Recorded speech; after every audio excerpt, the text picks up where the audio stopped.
क्या क्या ध्यान रखना चाहिए सर पार्टीज को?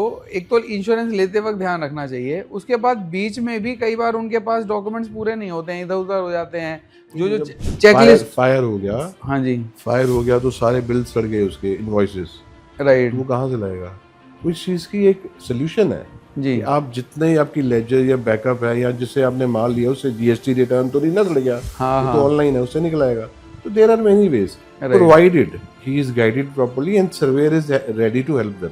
कई तरह के गवर्नमेंट स्कीम्स के तहत हमें मिलते रहते हैं जो हमें पता ही नहीं होता है, और वो क्लब होते रहते हैं, multiple insurance at the same time.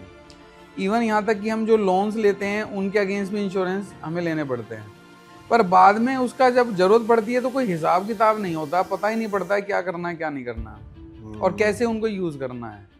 इसमें एक दिक्कत है, इसमें दिक्कत ये है कि जब आप सपोजिंग किसी ने लोन लिया, हाउसिंग लोन, जी। अब उसके घर की इंश्योरेंस भी ले लेते हैं वो, हाँ हाँ हाँ।